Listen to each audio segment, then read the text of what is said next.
Hi everyone, I'm Akriti from Vetiver and I'd like to welcome you to this webinar on grant writing for agri-research. This webinar is being hosted by Vetiver on behalf of the Tigris program, which is a joint UK-India program on sustainable agriculture led by the University of Cambridge. Vetiver is a communications and knowledge management consultancy based in New Delhi, and we work on sustainability, climate change, forestry, and waste management. We're very excited to welcome Ruth, who is the head of research grant development at Rothamsted Research UK, and she will be conducting this webinar today.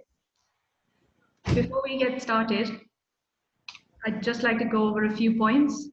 Ruth will take us through her presentation of approximately 45 minutes, after which she will answer as many questions as she can. You can send us your questions by clicking on the Q&A tab at the bottom of your screens, and you can choose to make these questions anonymous, or you can send them to us publicly. You can also send these questions just to the panelists or to all the attendees. If you have any other issues or concerns with the webinar, please send them to us using the chat box. And just to let you know, you can only send us questions in a text-based format, and your mics will be muted throughout the presentation. With that, I'd like to hand over to Ruth. Thank you. Thank you very much, and hello to everybody who's joined us on this webinar today. Thank you for inviting me to speak, and thank you to the team at Tigris for helping me to put this webinar together. I'm going to give you a general overview of the grant writing process. There's an awful lot of schemes and funders out there, and it's hard to be very specific about particular schemes, but what I am going to cover today is going to be applicable to you whether you're applying from the UK or from overseas, no matter the type of funding you wish to pursue. So Tigris asked me to look particularly at the headings on the left-hand side of the screen. And this is very similar actually to the 7 steps for success that we follow at Rothamsted when putting research grants together. So I'm going to combine the 2 lists as we go along. So the first stage in putting your research grant together is actually developing the research idea itself. And you need a big idea.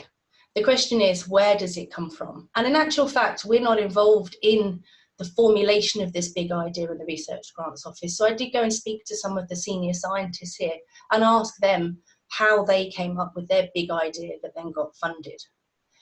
They talked about the fact that a piece of research can lead on to other pieces of research. It raises more questions or gives you more gaps in knowledge, and that forms the basis of the next research project that you want to do. Or it might be that you decide to just follow a line of reason, and if it starts to get hard and a bit sticky, then it might be not the direction you need to go into. It should be more about a bunch of things connecting together that seem to be unconnected, that are then throwing up some new insight. But very interestingly, one of them did say to me that just about every famous person he'd had a chance to ask had just stumbled on the idea. The difference was that they realized the significance and then they invested in it. So sometimes it's about recognizing that your idea is the best idea. And that might come through discussion with your peers and your colleagues who you're working with. Sometimes it comes from conferences that you've attended that are throwing up particular questions. It might actually, and often does in early career research, follow on from your thesis or pilot data that you've been working on. And sometimes it comes from public initiatives, and a lot of funding calls can come that way as well, that there's a particular area that governments are interested in and want to produce research around. Try and make sure that you've got 3 to 6 months to write a quality application, although of course that is going to depend on the call and the type of funding that you're going to in relation to timescales and the size of the bid. Do think about the fact though that sometimes smaller grants can take just as long to write as larger grants. Here in the UK we have a small grant scheme with a funder called the British Academy, and actually it's incredibly difficult to write those particular proposals because there's such a small amount of text that you're able to produce. It takes a long time to condense that text down and still get your point across. If the time frame is really short, which does happen a lot with things like tenders, for example, then try and get help from your research office if you have one in your institution. All parts of the application that you put forward are important because you're representing your institution, and it's reputationally important that you put in a high quality application. But they can help you time save by doing things like budgets and risk assessments and ethical approvals as well. Sometimes, if you know it's an area that is going to be of interest, it's worth having a part-written application ready to go, because then it means it's a lot less effort to try and put something together for a short time frame application. And if in doubt, sometimes it's just not the right application and the right call because you don't have enough time to put that level of application through. And that's when it's worth talking to your head of department or peers or senior scientists where you work to ask whether or not this is actually achievable and still a quality application. So once you've got your big idea, you need to start asking yourself a few questions. First and foremost, is it a novel idea? So are there other researchers in this particular field? There may or there may not be. Are you building on their particular research, or is your idea completely new? Both are perfectly acceptable routes to put your application through. Are you proving or disproving a known theory or process? So has it been done before? And if it has, what kind of work do you know of in the field? This is especially important because in the application itself, you'll need to demonstrate the background of this particular research idea, and reviewers and funders are looking for someone who knows what's happening in their particular area of research. Will it have impact is a big question these days. Who is it going to affect, both academically and non-academically? Traditionally, research funding has often driven academic output, but now more and more so, non-academic impact is also really important. So how will it affect your stakeholders other than academia, businesses, industry, in our case, farmers, smallholders, other agri-researchers? What kind of impact will it have? And is the purpose to actually create that impact, or is it secondary? And that can actually dictate what kind of funding opportunity you decide to go for. Think very carefully about who your audience is. So who is this research going to benefit, and how are you going to reach them? Ask yourself whether or not it's risky. Could it fail? Not necessarily a problem, but it may well again dictate the type of funding opportunity that you go for. Here in the UK, we call it blue skies research, but it's the kind of research where you have the idea and you have the concept, but there's every possibility that it will go in a different direction. And in fact, it may actually fail altogether, but doing the research is really fundamentally important. Ask yourself who else you might need. Can you do it alone? If it's a simple travel grant, maybe it is, but if it's a networking grant, do you need a partner in another country? Do you need a co-investigator? Maybe you're looking at an early career grant or a first grant, and in which case will you need a mentor or maybe a co-investigator on that grant? Do you need collaborators, maybe from industry or from the charitable sector, in order to help you pursue the project? And then lastly, ask yourself if it's actually ready. Do you feel that you're in a situation where you can explain your research? Do you need some pilot study data first? And again, this could influence where you decide to apply, because it might be that you first go for a small grant to establish that pilot study data before moving on to the larger one. Or in fact, it could all be part of the same grant, but you will need to be clear what data you are posing your hypotheses on. So you'll need to find some collaborators for the particular grant that you're doing. So who are these collaborators that you may or may not need for the project that you're doing? So firstly, you need to think about the type of collaboration you think you might need. It could be industry. It might be that you need a particular industry partner in order to help you pursue the research. Or it could be a charity that you need to work with. Perhaps they are going to help you lead to approaching your stakeholders, for example, and finding the right audience and ensuring impact on your non-academic audience. It could be other academics, internal or external. So it could be within your institution, but it might be that you also need to have somebody from another institution. Perhaps you're lacking a particular expertise in the project that you want to do. And we see this a lot around statisticians and health economists, for example, and these are the people that you can contract in for a particular point in time in the research project. And it might be that you need other countries to take part in the research that you want to do. If you're applying for a GCRF call or maybe some Horizon 2020 funding, then it may be a prerequisite of the call that you need to have participants from other countries. And ask yourself what you need these particular collaborators to actually do. whether they need to co-investigate and be involved in the whole project all the way along, whether they might need to mentor you if it's a first grant opportunity. If it's expertise that you want, then it might be for only a short period of the grant. It might be that you need in-kind funding, which is often where involvement from industry or charitable bodies comes. So they want to be part of the project, and in doing so, they're able to offer you potentially space or consultancy time, but often this is free. It might just be that you need somebody to sit on an advisory group or a steering group as part of your project, and that you need that person to be any one of those different types of collaborators. It could be that you need somebody to represent the stakeholders and represent the non-academic side, or it might mean that you want actually a particular person who you know is very big in the field that you're working in, and you would like to involve them in some way, and in that case they might come and sit on an advisory panel for you. So think about who you want and why you want them on your bid. And where can you find these people? That's often the hardest bit of all.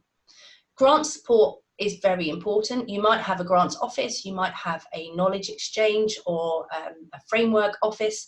That's often a really good place to go, especially if you have business development managers and that's the area you're looking in. Funders themselves will often offer a way to find partners. The European portal is particularly known for this, where you can go and place your level of expertise, or you can put a call out for people that you particularly want to be involved. Look at social media and blogs as well. There are a lot of people that blog, and then within those blogs they may talk about the people in your field, or you might bump into them at a conference or an event. Networking is a very good way to find people who might want to be involved in what you're doing. You might actually already have a network. You might have some existing contacts that you can use, or you might need to join a network. You might need to establish a network, which is another way to go forward, and invite these people to be part of your project. You can, of course, just go for the direct approach. That might mean that you literally look somebody up online and email them if you're able to.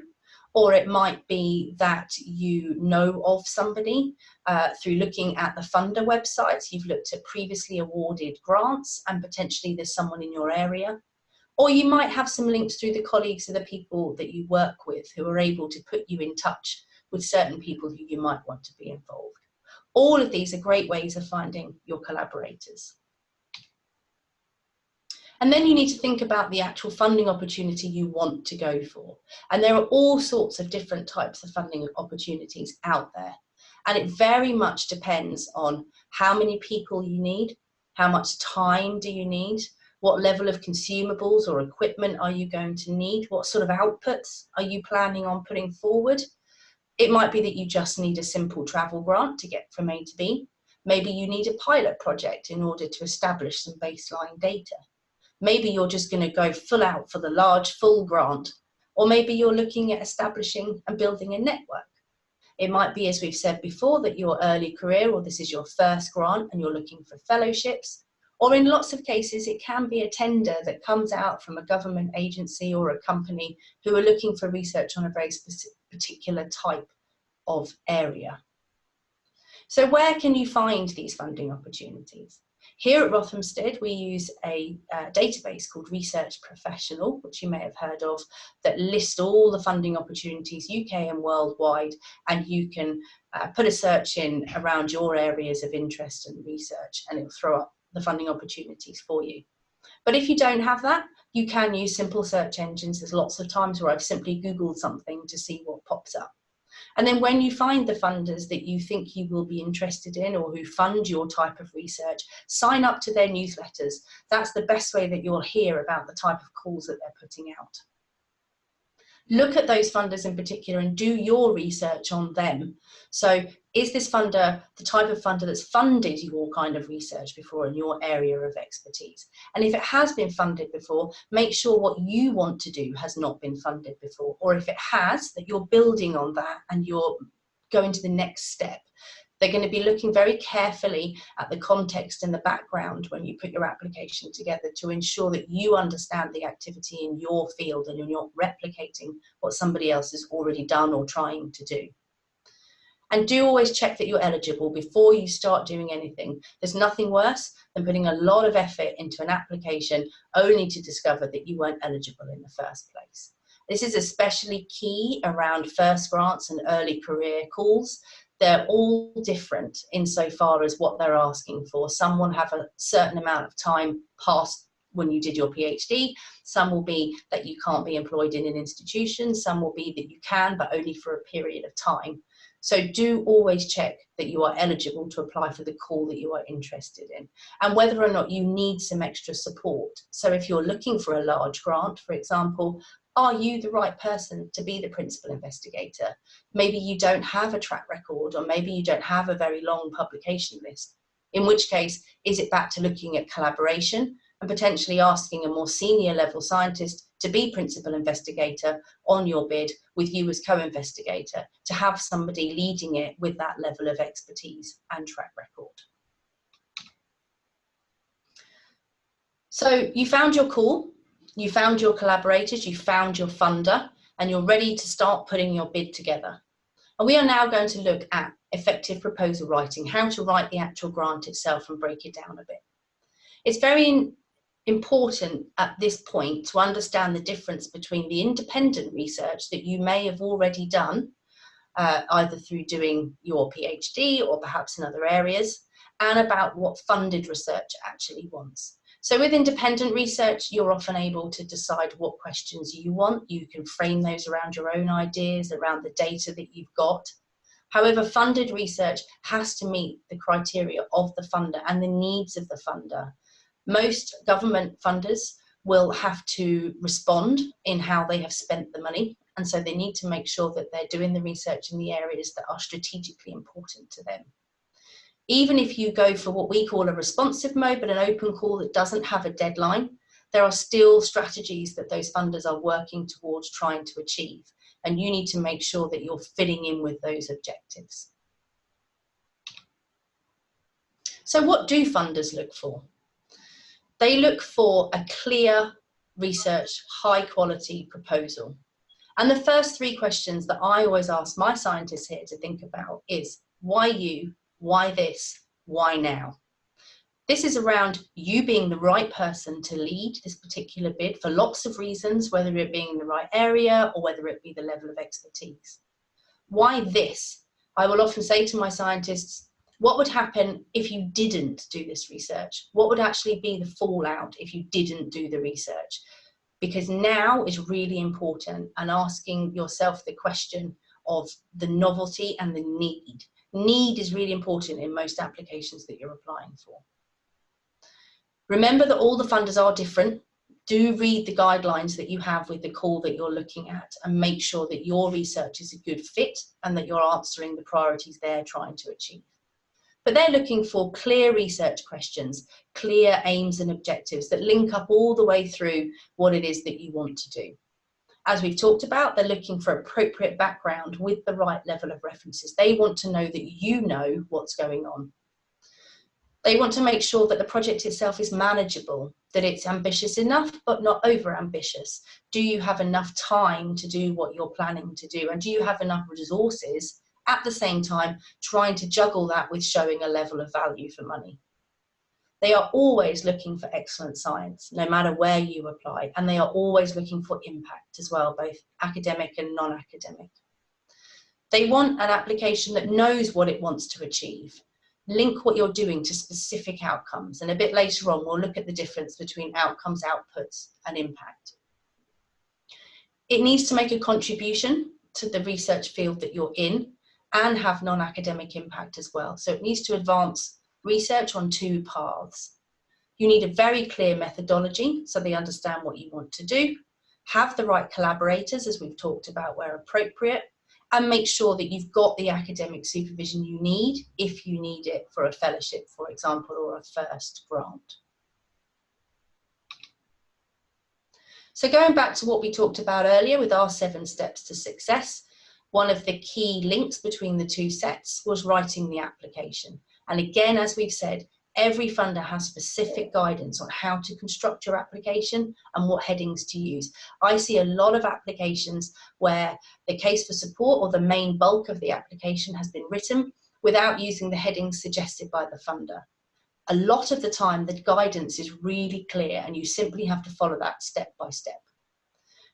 Thinking about that, we're going to look at some common sections within the funders. They do often have different sections, can be called different things, but fundamentally they're all just about the same as what we're looking at. But check the guidance and make sure there's nothing particularly scheme specific that you need to be addressing. This is very relevant if you're doing things like GCRF, for example, or Newton funds, where often you might have to do an equality statement or an ODA statement, for example, which is different to what you might apply to other funders. These are the 5 main areas that the project will probably address. Most importantly, it starts usually with some kind of abstract or lay summary. This is for non-experts. This needs to be able to be read by somebody. Usually best way forward is to ask somebody in your family or a friend who's completely unrelated to the research that you do. Can they read that and understand exactly what it is that you want to do? So no acronyms, don't get too scientific, be super clear about what you're going to do, why you're going to do it, and what the result of what you're going to do is going to be. Make sure that if whatever you write you're happy with and that you're not exposing anything you don't want to expose, is usually this is what will go onto a funder website to describe the project that's being awarded. Then they will ask you for background and context, which we've talked about previously. And this is about explaining the academic and the industrial context of what you want to do. And they're looking for you to demonstrate a knowledge and understanding of work that's happened previously and work that's going on now that affects your research application, UK and internationally. And if you can reference it, all the better. Basically, this is for them to understand that you are an expert in your field and you are aware of what is going on around you. Then there will be a section around the research questions and the aims and objectives. So make sure you know what your research question or your research idea is and be quite clear about that. Try and keep it quite short and not too complicated. And try and answer that research question with your aims and objectives. Think about what kind of contribution what you want to do is going to make to the current body of knowledge that's already out there, and ask that question to yourself. Why is it important and why does it need to be done now as opposed to in a year from now or 5 years from now? Make sure you know what your overall aims of the project are, because you'll need to show that you can measure those objectives and those aims and be able to answer that question at the end of the project. Think carefully about the kind of methodology you want to use. They will often ask you why you've chosen that particular type of methodology and why it's appropriate. And you may be able to give examples of where you particularly have used that methodology before, or where you've seen research where it's worked very effectively. And you can say why it can be more appropriate than other methodologies in the field. And then finally, they're often looking around how the project itself is actually going to be managed, especially if you have a lot of partners or a lot of collaborators, or it's a long project, or it's overseas, for example. So what is your role? What is everybody else's role? Make sure that you've got everybody in your team that you need in order to have all the right competencies for your project. Think about the timetable very clearly, and a bit later we'll look at milestones and deliverables. And more importantly, can you show that you've done this before? So can they have faith in you and confidence in you that you can manage the budget that you're asking for and that you can bring this project to fruition? That's what they're looking for. And that doesn't necessarily need to be experience of running a research project. It can be experience of running internal research projects or your own independent research, for example. Or maybe you've helped out on somebody else's project. So they will ask you around things like outputs, outcomes, and it's very difficult sometimes to understand the difference between outputs, outcomes, and impacts. I was actually looking at an application this morning and had to go back to refresh myself to make sure that I understood the difference between them, because they are quite similar. Outputs are usually something practical, like a journal article or a data set, and it's telling the story of what you've managed to produce at that point in the project. And outcomes are usually the events that are coming from those outputs, and they are usually measurable. So it can be a change in condition, behavior, or attitude based on what you've identified. I had to look around to see if there are any good examples, and I did particularly like this one, and I have put the link at the bottom if you want to see the slightly longer version. But this particular individual talks about hamburgers, And she says that McDonald's will sell 33 million hamburgers a day. But Five Guys, another hamburger chain, will only sell 350,000. And they're asking you, who makes the better burger? Well, you're probably not going to make that decision on how many they sell, because that's no indication of the quality of the burger and the nutritional elements of the burger. But the burgers themselves are the outputs. The outcomes are whether or not you liked the burger, whether you thought it was a high quality burger, whether it actually filled you up in the first place. So I hope that gives you a bit of an example about what we mean in the difference between outputs and outcomes. The research impact is very important across all of the bids we usually do. And it's about what influence and effect the research that you're doing is having, both on academia. So it could be that what you're putting forward is going to affect the way that things are done in the future or addressed in the future, how that data is managed, or you might be providing something that other researchers might choose to then build on. The non-impact or the non-academic impact, or the societal impact as it's sometimes known, is about how you are affecting people outside of academia. So in our case, in things like agri-research, it could be about improving practice in the field, which is affecting our farmers, which could be our stakeholders, and our end users actually could be the public. So it could be that you've grown a particularly excellent strain of wheat that's going to improve the quality of cereals, which is going to increase income for the farmers, for example. They will ask you to look at a timeline. Sometimes they're very specific and they'll say a project can only run for a certain amount of time. Other time they'll give you that window of saying you have anywhere between 1 and 5 years. And it's key to understand the different aspects of putting that timeline together. We often use things like Gantt charts, for example, and there's different ways you can split your project up. If it's a large project, it's often looked at in work packages. Can that be the easiest way to push it forward? You can just do it on a month-by-month basis. You could do it from pilot to full. That would be entirely up to you. And they will ask you to identify a lot of the time your milestones and your deliverables. So milestones are the key stages of the project. They are what effectively a gateway. You stop at this point and you can't progress until you understand whether you've completed that milestone. And they are often a measurement, and they should link back to the objectives in the research proposal. And the deliverables are then a result of that milestone. And they can be anything from provision of data to an actual report or a publication, attendance at a conference or networking, but they need to be a direct result of meeting that particular milestone. And the timings will then ask you to show month by month or year to year where you think those milestones are and where you think those deliverables fit in. You'll then need to think about the budget that's associated with what you want to do. Sometimes it's open. Again, they may say anything from £100,000, for example, up to £1 million, or it could be that actually it's completely open, or they might give you what we call a ceiling. So they might say that actually you can apply for no more than this amount of money in order to do your project. So you need to ask yourself, first of all, exactly that. Is there a limit? Are there a point when you can't go any further? What kind of costs are you allowed to include, or are you not allowed to include? Quite often there's restrictions around equipment, and large pieces of equipment in particular.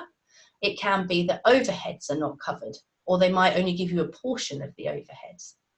Depending on where you're applying and who you're involving, do you need to think about inflation? Do you need to think about VAT? Some funders will give you exactly what you asked for, no more, no less. Other funders will ask you to calculate it without inflation and will work that inflation out for themselves and give you a bit extra each year to accommodate that inflation. And it's really important that you read the guidelines so that you understand what you're actually allowed to ask for. Then you need to cost out the full project so you can compare the two. So what kind of staff do you need? Those that are already there and those that you may need to employ. What kind of equipment do you need? What kind of consumables are you going to need? What kind of services and facilities? Are you going to need to recruit anybody onto your research grant? Are you going to have a postdoc or a technician or a project manager? And what are the costs of recruitment? What kind of impact activities are you planning on doing, and what are the costs associated with that? If you're going to hold a workshop or a stakeholder event, that costs money to hire the venue, to cater, to maybe pay for speakers or travel. Travel and subsistence as a whole across the project. So how are you going to need to interact if you've got partners? Are you going to be visiting other countries? Do you need to visit stakeholders and farmers and collaborators? Don't forget about subsistence. That one is quite often forgotten. People are very good at costing up their airfare or their train fare or their car mileage, and then they forget that once they're in their hotel, they do actually need to feed themselves. Think about open access costs, especially here in the UK. Some universities and institutes will offer you to help that, and you're not able to ask for it in the bid itself. You may need to relocate. If you're looking at a particular type of fellowship, or a Marie Curie fellowship, for example, or an ERC, then you might need to move countries completely. And is that cost covered for you and your family? And might you need subcontracting? Do you need to bring somebody in to give a level of expertise? And how much do they cost? And have they included VAT on their services? And once you know the difference between the full cost of what you want to do and how much the funder is willing to give you, and if there's a shortfall, how are you going to cover that shortfall? So you need to talk to your head of department or equivalent before you continue on to make sure that they're able to cover that particular shortfall. So if your overheads aren't covered by the funder you want to apply for, how is the department going to cover those particular overheads? And it might be that there's other places you can apply to help boost that. So in-kind funding from project partners is often a way forward. So if you are going to hold a stakeholder event, perhaps your industry project partner is able to give you rooms for free or catering for free. You can often apply for extra funds to be able to publish open access. And if you go and offer to present at a conference, there's often a reduction in the fees that you might need to pay to go and do that. Often they will also ask you to show how what you want to do is good value for money. And this is a really difficult question to answer. And I get a lot of questions around how you demonstrate this. And some of the things you can ask yourself is the amount you're requesting balanced with the amount of outputs that you're planning to produce, for example? Have you allowed enough money for the impact-related activities? It's very common to put lots of nice impact-related activities in your bid, but fail to cost anything to support those activities. And funders will see that and won't understand how you're going to be able to use those activities without having the funding to underpin it. Have you got enough cost to exploit the outcomes that you want forward? And it can be basic things like marketing, for example, the cost of hosting a website, or a domain name. There are all costs associated with this, and it's a good value for money to do that. So if you're going to host a website or a domain name and it's going to cost you £10,000, but that website's only going to be up for 6 months, is that good value for money? Or are you better talking to where you are and seeing if you can host it on your institutional websites? Have you recruited the right amount of staff? Do you have a good balance in what you're asking for? And is it showing good value for money for that? So if you're employing a full-time PDRA or a postdoctoral researcher, have you allowed within your project to give them some personal and career development plans within that? Because that shows extra value for money. Not only are you employing this person on the bid, but you're also getting them ready for the next stage of their career once the bid is finished. Have you estimated your travel correctly? And this is often where people fall down a bit on costing as well. So putting yourself in first class is not going to be good value for money, but flying economy is. It can be as simple as that. So I wanted to give you a bit of an example. If we say we're putting together a 3-year project, and let's say that it was being capped at about 250K. For about a 3-year project, good value for money would be around 3 publications, potentially 1 at the end of each year. 2 non-academic events would show good value for money in that time period, maybe 1 at the beginning and 1 at the end. As we've said, if you're able to employ 1 full-time individual and show their career progression within that, you've got an industry partner who's coming with some in-kind funding and helping you cover some of the costs you needed for some of your activities. And you've thought very carefully about the best value way of meeting the needs of your stakeholder. So perhaps you've got a free blog on something like WordPress, or perhaps you're able to do it through local radio or TV where there's less costs involved. Once you've done that, you have written your application, you've got it all together and you're pretty happy with what you've put forward. It's really important to think about peer review. So peer review is where somebody looks at your application who's not usually involved in the bid. I mean, it is very important to have the bid peer reviewed generally, as in, if you're not doing it alone, always ask your partners to contribute and have a look at what you've written and comment on it. But sometimes you also want somebody outside of your field of research to have a look at it. In all honesty, the more time you have, the more peer review you can get, the better quality your application will be. So who do you need to do this particular type of peer review? And it completely depends. So you could get a colleague not in your area to read your proposal. That way they can tell you the bits that aren't clear or that they don't understand. Perhaps it's where the research questions aren't actually linking to the methodology, or we've lost the thread as we've gone on through the proposal. But you could also ask a senior scientist to have a look, because they're going to be more well equipped to actually look at whether the methodology that you've chosen is the best one, and are you defending it correctly, and is your dissemination route most effective, for example. Think about who you're asking to peer review your application. And sometimes when you're applying for funding, you're asked to list your own reviewers that they are looking at from a funder perspective. And what you don't want to do is have a conflict of interest where you've asked somebody you would rather have peer reviewing your application favourably with the funder than actually looking at it previously. And think about the fact that those funders are not necessarily experts in the field, especially if you're in quite a niche area. They can have a general understanding of what it is that you want to do, but be careful about things like acronyms and getting a little bit too overly scientific at times. And peer review will help you pull those bits out. It's really hard sometimes to be objective around improvements and in changes. We have a saying in the UK here about not being able to see the wood for the trees, and that's often what happens. So you're so focused on writing this application, you spend a lot of time putting it together. It's really hard to then see the mistakes and the errors that you may have made. And you can get very technical when you can't be technical. You need it to be a bit less technical than what it currently is. Often these applications are large and there's a lot of sections that you need to fill in, and there's a lot of questions that you need to answer, and it's really easy to miss one. And that's where peer review is really helpful, especially if you give them the guidance along with your proposal so that they can look at it. And that's a lot of what we do here in my research office, that we're able to go through and say, actually, you haven't addressed this particular question, or you haven't answered this particular element of what the funder needs. It can be really difficult to get the flow right when you're writing a research application. It is a bit like storytelling. You know, you are giving the background of what you want to do, then what you want to do, how you're going to do it, and what's going to happen as a result of that. And especially if you have lots of people writing different sections in large collaborative bids, you can lose that kind of editorial flow, and a peer reviewer can help you see where those bits can become a bit disjointed. Most importantly, take the feedback constructively. It can be very easy to take it personally and have somebody think that they've just written something about your application that you don't agree with, and you don't always have to take it on board. It is objective at the end of the day, and it's your choice as the lead on that application to decide whether to take their advice on board or not. And if you want to find reviewers, if you don't know of any, then your research office or equivalent is usually a really good place to start, or your head of department. So right at the end, we've done all of this. We need to do a final sanity check and make sure that we've included absolutely everything on this grant proposal.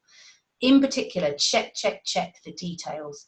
Check that their page numbers are correct. If they've said you can only have 8 pages, only have 8 pages. Your word size might need to be 11, make sure it's 11. Are your margins the right size? Have you used plain English? Is your grammar correct in your spelling? There are circumstances where funders will reject bids because they haven't met those particular parameters. And this is a basic check from a funder perspective, because honestly, if somebody isn't able to follow the basic rules of putting an application together, how can they trust you with a large amount of money to do a research project? So ask yourself, have you clearly formulated the problem that you want to address? Have you looked at the context and really understood how what you want to do is going to build on what's already happening in that area? Are your aims and objectives well established and appropriate? And is your research design and methodology, timing and resources well thought out and well justified and well discussed? Have you made sure that your methodology is really clear, especially around analysis and data collection? Do think about any ethical implications there may be in what you're going to do. And that could be working with vulnerable children or adults. It could be around making sure that your data is anonymous, and how are you going to anonymize that? It's best to do that as early as you can, because you don't want to wait until you're successful before you have to go down this route, because it might delay the start of your project. Make sure you've identified clearly your potential users and made that clear to the funder, and how you're going to engage them. And this is something they will particularly look for. So it's not enough to say, I'm going to have a working group of 15 local farmers. They need to know that you've already made those connections and you're able to use a certain route to get to those farmers. And if you can't, what's your backup plan? What are you going to do if none of those farmers want to be involved? Make sure that you have recognised everything that you need to get this project done, and you have the right staff. And make sure that you have asked yourself, what happens if this doesn't happen? So what are my potential risks and difficulties? And can you show how you would handle them? What is your plan B if something doesn't go the way you think it's going to go? Make sure you've got a bibliography, if allowed, because the referees will often be selected from that, and they'll also show how familiar you are with what's happening in your field. If there isn't any literature, which sometimes is the case, just make sure you explain why that is. And just make sure, finally, that you have fully defended your research design, your research project, and why other people are not appropriate. So it comes back to the why you. Why are you the best person to do this particular piece of research? Don't be afraid to blow your own trumpet a bit and say how experienced you are in this particular area, or how knowledgeable. Tigress did manage to give me some particular funding opportunities relevant for our colleagues in India. I'm not going to go through them all, but we have put them into various areas, such as fellowships, for example, travel and networking, and FIRST grants. And this, you'll be able to click on the links through from this presentation to have a look at those. These are some of the main Indian funders that you guys work with, and there are some personal support schemes in there as well for ECRs. And for particular project support as well. So do take the time to have a look at some of those funding opportunities. It's a really good place to start. So finally, just remember to be bold and be brave and be exciting, because that's what funders are looking for. Thank you very much. Thank you very much, Ruth, for that great presentation. If anyone has any questions for Ruth, please send them in the Q&A section. In the meantime, we've had a few questions from people mainly about wanting a framework for developing grants. And as Ruth has mentioned, all funders have different requirements, so I don't think there is a set framework that people can follow. But we will put this webinar on the Tigress website, and people can go through this and take the ideas that Ruth has talked about and develop their own framework depending on what the requirements for their particular, call is. And we will be sharing these slides as well, so you can have a look. And as Ruth said, you can click on the links and look at the different funding opportunities. In the meantime, if anyone has any questions, please do send them in.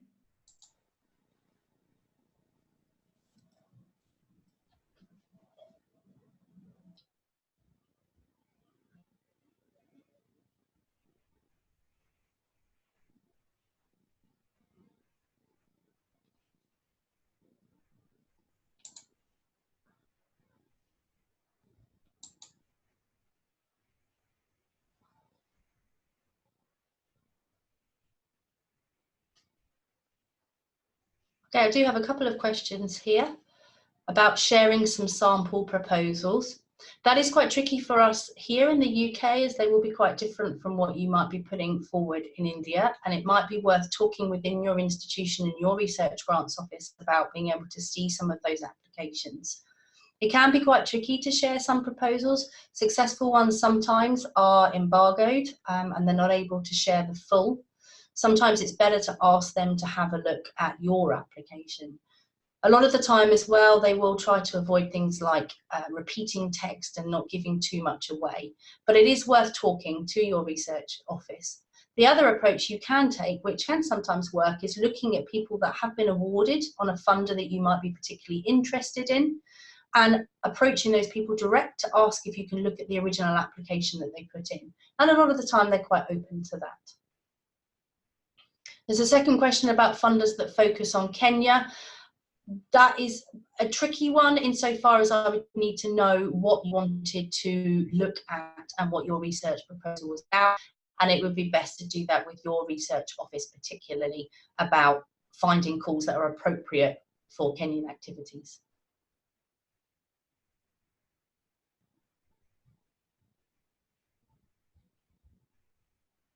Okay, we have another question around introducing partners from other countries if they're not eligible for funding, how to convince them to take part without commitment, and how to present them to the funding body. This depends on the funder that you're applying for. There's a lot of confusion between collaborators and project partners in particular, and how they fit in. Now, if they're not eligible for funding, it depends what type of funding they're not eligible for. A lot of the time it's about not being able to pay their salaries, but it doesn't mean that you can't cost in travel and subsistence and consumables that they may need to do their research. Convincing them to take part can be difficult.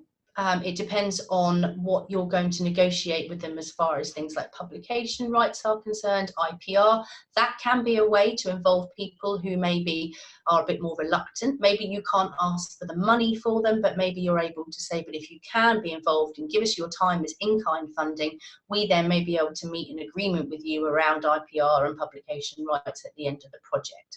So think about negotiating with them and what would they like to achieve out of this research project? What's in it for them is kind of what they're looking at. Presenting it to the funding body does very much depend on who you're applying to. You can often put it into your case for support or the large piece of text that you're putting forward, especially around things like collaboration and project management. That might be where you put them in. It might be that you put them into things like steering groups and advisory groups where you can pay for their travel, but you can't pay for their time. It's a good way to involve people that potentially don't have the time to be able to put 20%, a day a week or 2 days a week or whatever into the project, but do want to be involved at a minimal cost. Adding them into things like that can be really useful.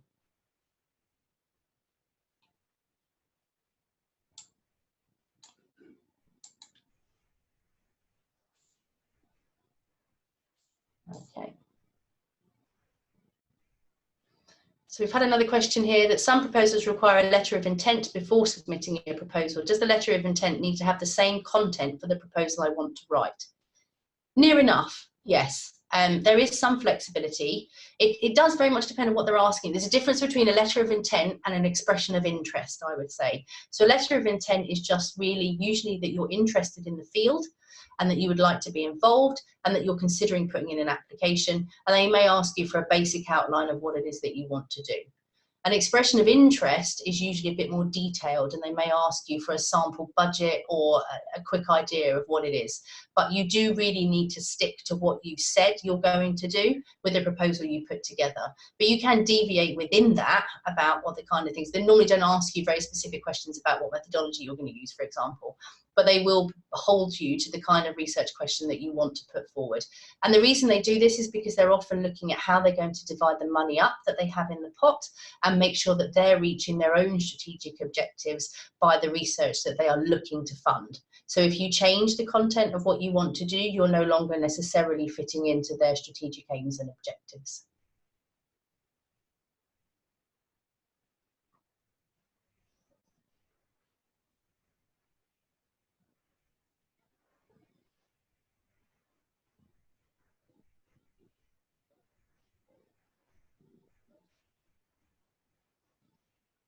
So Frederick's asking, for total project cost, do you exclude the aspect that will not be funded by your donors and submit only what they are willing to fund? Well, it depends on how you do your budgets. We here at Rothamsted like to look at the full cost of the proposal, but yes, we would only request from the funder what is actually allowed, but then we would need to think about ways of covering those costs that were not allowed. You can then potentially put that into your application, and again, it can show really good value for money. So if you know, for example, the funder you want to apply for doesn't allow you to include equipment costs, but you've discovered that that particular piece of equipment is in an institute not too far from you, and they're giving you the option to use that piece of equipment for free. That shows very good value for money, because they know that you can't ask for it, but you can show that you know that you need it and that you found a way to be able to use it without there being a cost to the project. You should never, sorry, just to say along with that question, never try and fit your budget to the funder. That happens a lot. If you're applying for something and half of what you need is an ineligible cost, then it's the wrong funder and it's the wrong scheme. So if you find that not everything you want to apply for is actually funded, it's worth thinking about whether or not this is the right scheme for you and your research project. Can a person not functioning in any institution formulate individual proposals? Yes, there are plenty of schemes out there actually where you can come and join. What you do need to do is usually find an institution to partner with. So it might be that you're looking to do a fellowship, for example, but they will be looking for support from where you're planning to do that fellowship. So you can certainly apply. However, you do need to make sure that you've got that established before you apply. And often they will ask that institution to put a letter of support in, or maybe approve something on an online application to show that they are happy and that they are involved in that particular application. Some people can, in the UK at any rate, I'm not sure about India, but in the UK, if you're retired, you can actually still apply as a post of emeritus, and that's an individual, but again, you're usually having to be linked to an institution to be able to undertake that research.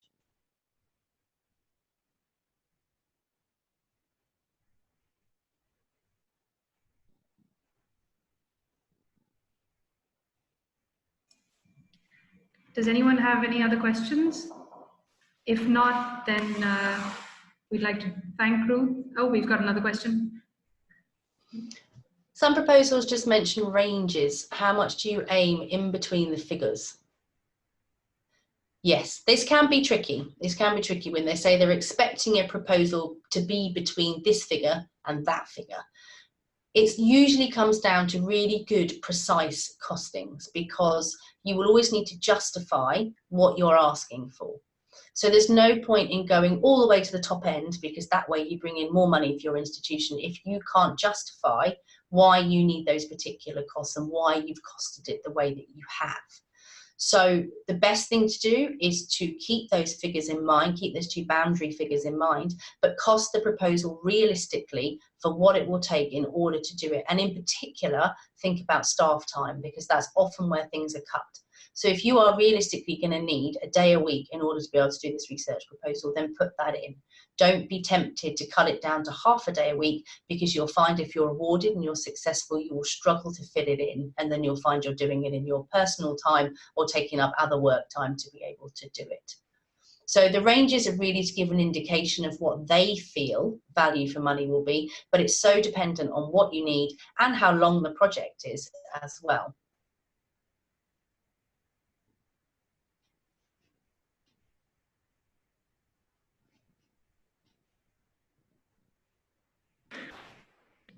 Any other questions for Ruth? There is from Jeffrey. Can I elaborate more on the keywords you don't have to miss while writing your statement? Novelty is a really important word. They're very often looking for the research that you want to do to be exciting and novel. You need to make it sound like it's the most exciting thing you've ever written. So making sure that you use terminology that reflect that. It's also worth looking at what the funder wants. So going and reading their strategy documents or their particular aims and objectives, and using some of their own words back at them to show that you have actually read that particular piece of work, and you're able to say, these are the key strengths that I will bring, you know, because they're in line with what the funder wants. And you can use the repetition of those words in what you're writing.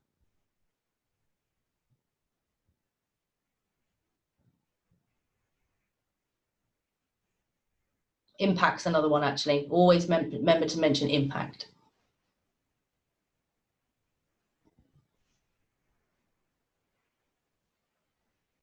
You're quite welcome. tips to write a successful abstract, meaning a lay summary. It needs to be understandable by somebody who is not in that area. So it's worth giving it to your wife or your husband or your child if they're old enough.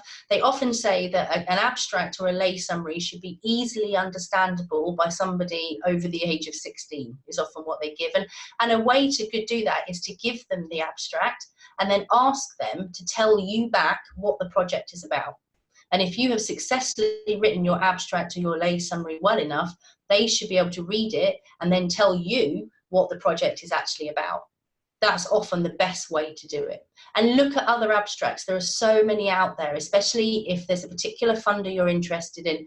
Go and have a look at the successful awards, because the abstracts will be the summary of what those awards are about. So you can see the types of summaries that particular funders particularly like.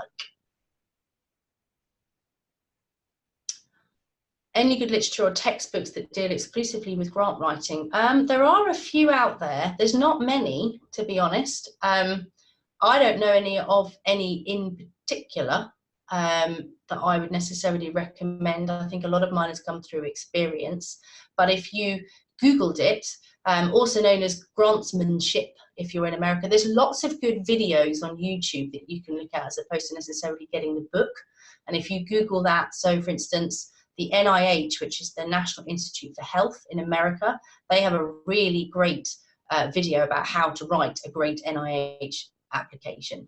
So Googling it on YouTube is sometimes the way forward rather than necessarily by books themselves. But if you go into Amazon and put something in about grant writing, you may find something pops up. How do we follow up on submissions which take too long to be replied to? Usually, I allow 6 months at a maximum. You normally have found out. The only exclusion to that is sometimes European funding, which can take up to a year. And it's very frustrating where you're waiting for things to happen because you just want to know as soon as possible whether you've been successful or not. If you really want to know why you haven't yet heard about something, there's usually a contact on the scheme that you're applying for, or contact the funder direct.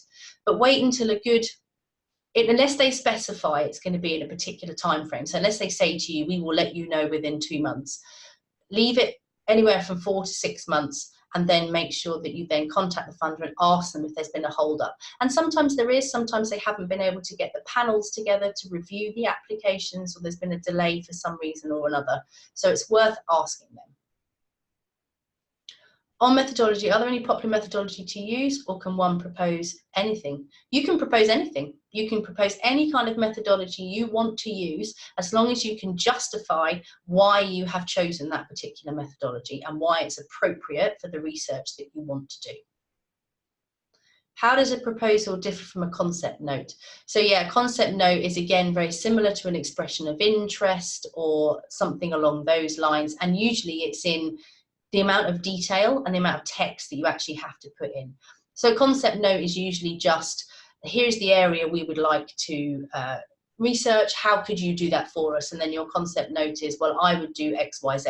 And you don't have to go into masses of detail, you're just saying how you would address it. So it's usually around the amount of detail you're actually putting into that piece of work that you're sending to the funder.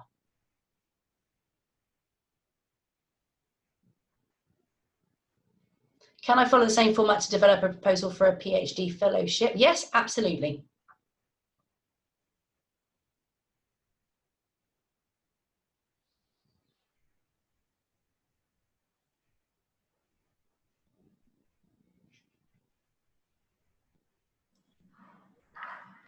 Thank you very much, Ruth, for that really informative Q&A session. If there are no more questions from anyone, we'd like to thank Ruth for her time and for that great presentation. And thank you everyone for attending. And we're going to end this webinar now. Thank you very much. Goodbye.